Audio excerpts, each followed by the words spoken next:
Narito ang iyong lingguhang horoscope para sa Virgo para sa araw ng February 8 hanggang February 14.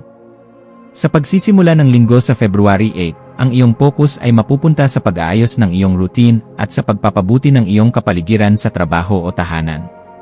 Mararamdaman mo ang isang malakas na pangangailangan na maging organisado at mabusisi sa bawat detalye ng iyong mga plano mula February 8 hanggang February 14.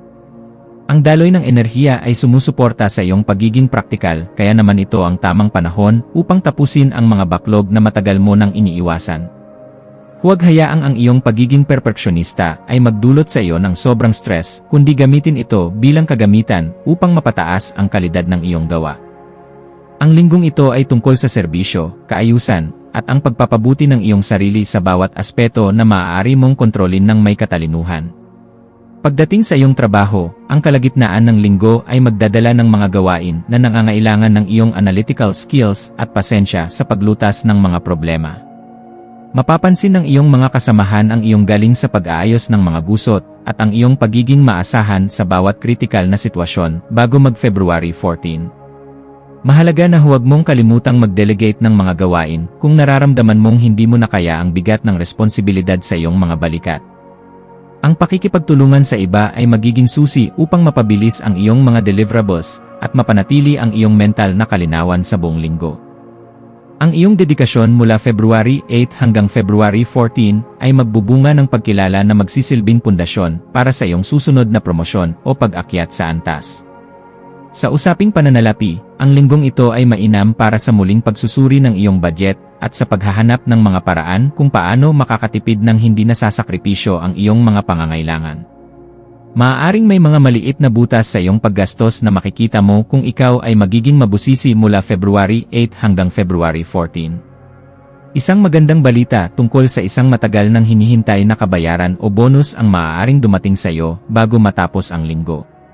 Gamitin ang iyong yaman sa mga bagay na magbibigay sa iyo ng pangmatagalang halaga at iwasan ang mga impulse buying na dulot lamang ng emosyon o pagod. Ang iyong pagiging masinop ay magbibigay sa iyo ng peace of mind na kailangan mo upang makatulog ng mahimbing gabi-gabi nang walang inaalalang utang. Ang iyong buhay pag-ibig ay magiging tahimik ngunit malalim ang koneksyon, lalo na sa pagdiriwap ng February 14 na puno ng mga makabuluhang sandali. Para sa mga nasa isang relasyon, ang pagpapakita ng pag-ibig sa pamamagitan ng pagtulong sa mga gawaing bahay o pakikinig sa mga hinaing ay mas pahahalagahan kaysa sa mga grandiosong regalo. Ang iyong katapatan at pagiging totoo sa iyong nararamdaman ang magsisilbing glue na magpapatatag sa inyong pagsasama mula February 8 hanggang February 14.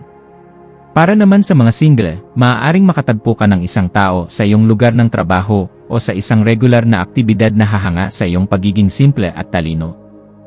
Huwag magmadali at hayaang ang panahon ang maghusga sa lalim ng inyong ugnayan dahil ang tunay na pag-ibig ay nabubuo sa tiyaga at pag-unawa.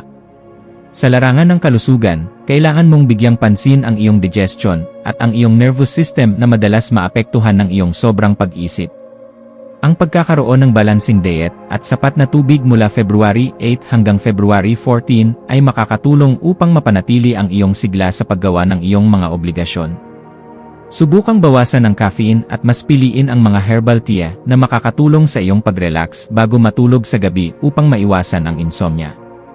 Ang pag-ehersisyo sa loob lamang ng 30 minuto ay sapat na upang mapadaloy ang iyong dugo at mailabas ang mga toxins sa iyong katawan. Huwag kalimutang huminga ng malalim at magkaroon ng me time, kung saan hindi mo iisipin ang trabaho o ang mga problema ng ibang tao sa iyong paligid. Sa pakikipag-ugnayan sa iyong pamilya, maging mas mapagbigay sa iyong serbisyo at oras para sa mga gawaing kailangan ng iyong kasanayan sa loob ng bahay. Maaaring may isang miyembro ng pamilya na nangangailangan ng iyong tulong sa pag-organisa ng kanilang buhay o mga papeles mula February 8 hanggang February 14.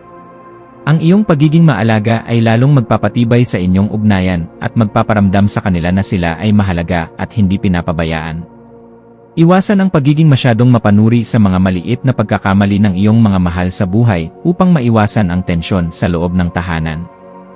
Ang pagkakaisa at pagtutulungan ang magiging tema ng inyong pamilya sa linggong ito, kaya panatilihin ang bukas na linya ng komunikasyon sa bawat isa. Pagdating sa iyong mga kaibigan, asahan ang isang mahinahon ngunit masayang bonding moment na magbibigay sa iyo ng pagkakataon na makapag-usap ng masinsinan.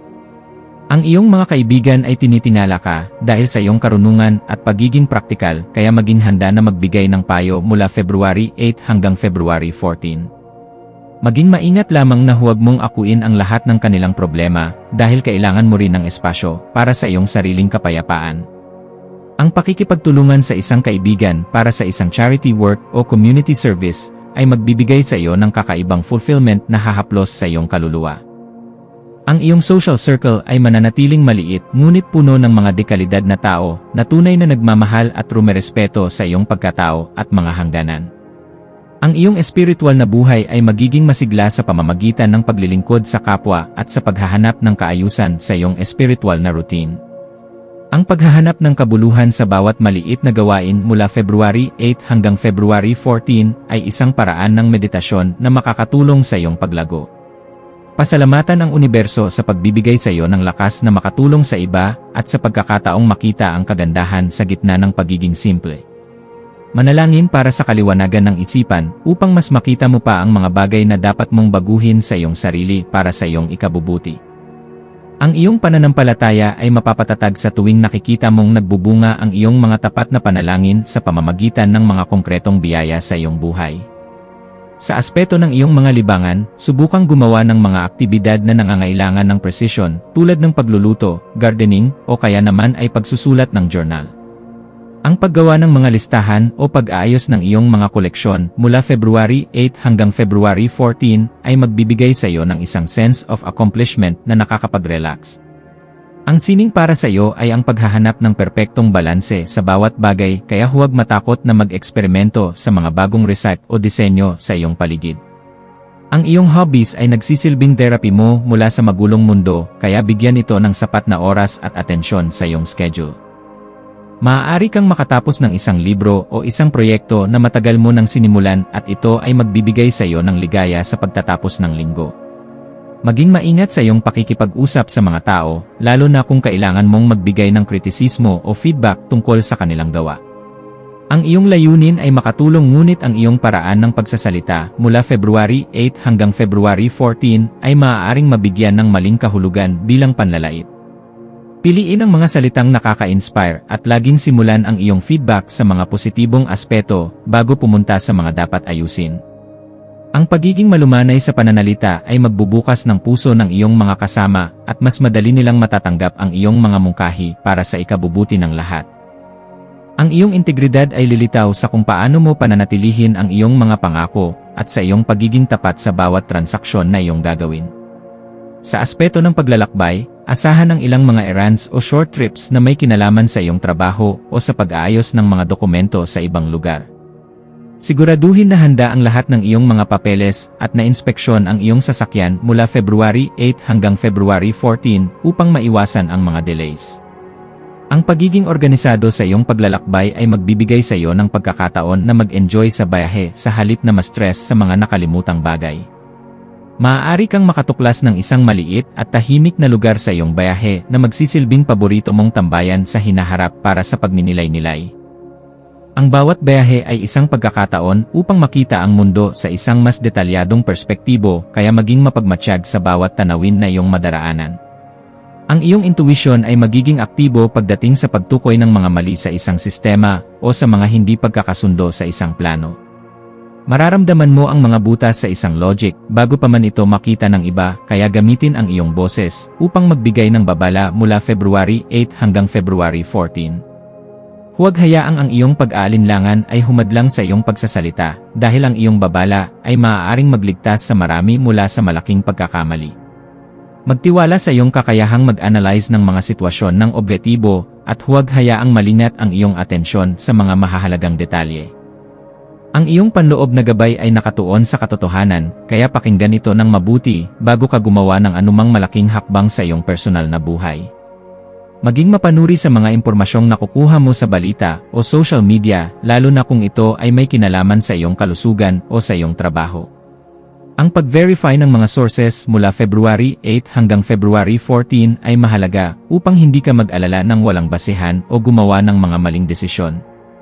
Ang iyong talino ay ang iyong kagamitan upang malaman ang katotohanan sa gitna ng maraming ingay, kaya huwag maging tamad sa pagre-research. Ang pagiging mabusisi sa bawat data na iyong nakukuha ay magpapatatag sa iyong kredibilidad bilang isang taong maalam at hindi madaling mauto. Ang kaalaman ay kapangyarihan para sa iyo, kaya patuloy na maghanap ng mga impormasyong magbibigay sa iyo ng bentahe sa lahat ng iyong mga pakikipagsapalaran. Sa iyong mga obligasyon sa komunidad, maaaring hingin ang iyong tulong sa pag-organisa ng isang event o sa pag-aayos ng isang database para sa isang layunin. Ang iyong husay sa pagdidisiplina at pag-aayos ng mga bagay mula February 8 hanggang February 14 ay magiging malaking tulong sa tagumpay ng inyong proyekto. Ang pagtulong sa iba ng walang hinihintay na kapalit ay magbibigay sa iyo ng isang uri ng kapayapaan na hindi kayang tapatan ng anumang sahod. Ang iyong kontribusyon ay magiging tahimik ngunit epektibo at mararamdaman ng lahat ang kaayusang idudulot ng iyong mga kamay sa inyong lugar. Ang pagiging bahagi ng solusyon ay magpapatunay na ang iyong pagkatao ay nakabase sa serbisyo at sa pagnanais na magkaroon ng mas maayos na mundo para sa lahat. Sa pagtatapos ng linggong ito, mararamdaman mo ang isang malalim na kagaanan sa iyong puso dahil nakita mo ang bunga ng iyong pagiging organisado at masipag. Ang bawat detalye na iyong inayos mula February 8 hanggang February 14 ay magbubunga ng isang mas malaking tagumpay na magpapatatag sa iyong paniniwala sa iyong sarili. Maglaan ng oras upang magmuni-muni at pasalamatan ang iyong katawan at isipan sa hindi pagsuko sa gitna ng mga hamon na iyong pinagdaanan. Handa ka na ngayon na harapin ang mga susunod na kabanata ng may mas malinaw na plano at mas matatag na pundasyon sa iyong mga prinsipyo. Ang iyong buhay ay nagniningning sa kaayusan dahil ikaw ay matapang na hinaharap ang bawat detalye ng may pagmamahal, dedikasyon, at walang sawang pasensya. Ang maswerteng numero para sa iyo sa buong linggong ito ay 5 dahil ito ay sumisimbolo sa pagbabago at talino, habang ang kulay na berde o kayumanggi ay magbibigay sa iyo ng kailangang balanse at koneksyon sa kalikasan sa lahat ng iyong mga gagawin.